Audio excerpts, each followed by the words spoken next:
All right, let's get John Hodge on our screen from 3downnation.com. And John, I'm sure you would agree. Thanks for joining us, by the way. It looks like a beautiful sunny day in the Manitoba capital.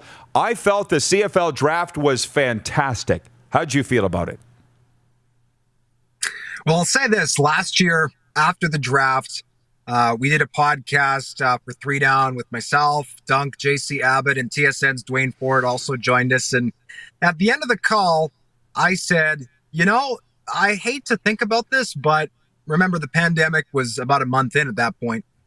I said, I hate to think this way, but there's a possibility that the next real CFL event that we have to cover will be the 2021 CFL Draft. And I'll tell you, Rod, I've never been more disappointed to be right before in my life. So the fact that we got a real draft to cover, we got to talk about football again, we got to talk about, the outlook for a 2021 season that should happen. I'm not convinced it's going to be 14 games, but it is a season that should go ahead as planned to some extent. And potentially it will be 14 games. I was over the moon. I'm a passionate draft guy, always have been, but after a year away, I felt very refreshed. I felt energized, and I think a lot of Canadian football fans felt the same way. I got that vibe off it last night when it was over. And then this morning, it was 50-50. It was like, oh, yeah, back to COVID. And then B, with the jurisdictions clearing the health and safety protocol return to play, we'll see. But I just want to ask you this. You did your mock draft, and it was tremendous. Craig Smith predicted that this would be the wildest draft ever because of the uncertainty, right? And 2 smushed up draft classes going into one training camp this year. That's the best case scenario. But all in all, it was a pretty standard draft, wouldn't you say? Well, there were some off the board selections, and I'll say this, with the first overall selection, if you go back to pre-COVID times, we all knew that Shane Richards would be the first pick in the 2019 draft because the night before the Argos flew him into Toronto.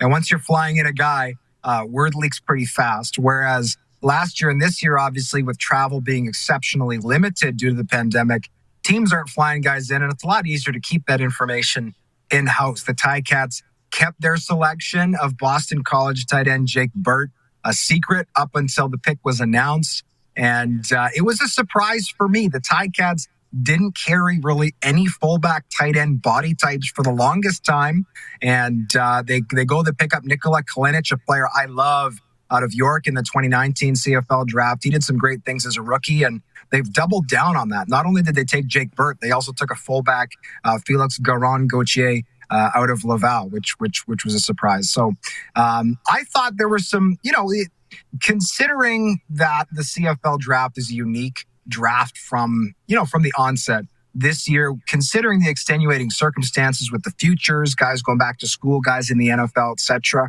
I guess it didn't play out too wildly, but there were some picks that had me shocked, to be quite honest. Well, and we'll get to specifically what those are, but some of the juicy stuff here in the rectangle is there's some Regina football fans that are upset at the Riders that they saw 2 Rams go to the rival Blue Bombers, and by name they're Kyle Borsa and Robbie Lowe's. I think it's very spicy for the rivalry. What did you think of those picks by the Bombers? I thought the Bombers did a nice job, all in all. I think Robbie Lowe's fits a need for them on special teams. I think he also fits a need potentially at safety. He played strong side linebacker with the Rams. He runs really well, 6'1", 205 pounds.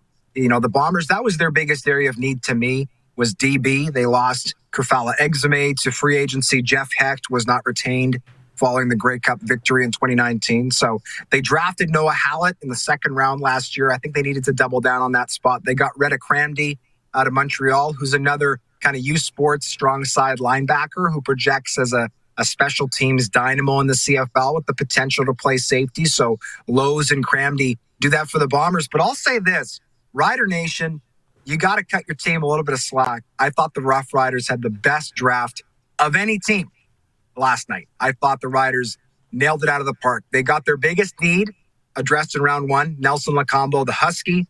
He's a guy who can fit in at a bunch of different spots. I think the Riders replaced Cam Judge by flipping the ratio in 2021 to start a Canadian defensive back at corner.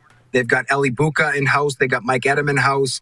And they've got Lacombo now. And they also signed Godfrey Onyeka in free agency who can play corner as well. So they've got some great versatility there. Terrell Jana at 17 might be the steal of the draft. They got Logan Bandy in the 5th, which is amazing from the Dinos. I thought the Riders did well. Obviously, I know Sasky folks want Sasky players in Sasky. I get it. But they got some amazing value last night. In my opinion, the best draft of any team. Wow. Well, there you go. How about that? And you mentioned the surprising picks. Who were they off the top of your head? Are you talking about where they went or the fact they went at all or what? What were the big shocks to you? I think Cole Nelson to the Edmonton football team at number 5 is the biggest off-the-board pick in the CFL draft since Jade Etienne went to the Winnipeg Blue Bombers at 4th overall in the 2011 CFL draft. I think Cole Nelson is a very intriguing prospect. I think he could potentially develop into a really good player. 6'6", 312 pounds.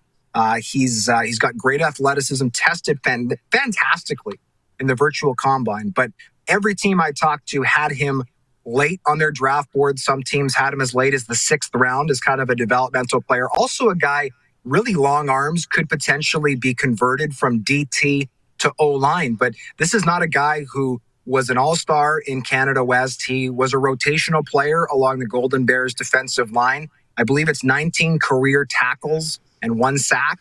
And Edmonton took him at number 5 overall. And Nelson, again, he could be a great player. He's got great physical assets. He's just so raw. And the guys who are still on the board, if you really want to go defensive tackle, and I think Edmonton did because they've got Evan Macabroda, another great Saskatchewan Huskies product, we'll talk about from the 2019 CFL draft. But they had Mohamed Diallo on the board out of Central Michigan, was all MAC in 2020. At 300 pounds, can play defensive end. Had I think it was 3 sacks and something like 8 tackles for loss in 5 games at Central Michigan. Just, the amount of talent that was still on the board there, to me was far, far, far more valuable than Nelson. So I hope that Nelson has a great career. I'm rooting for him.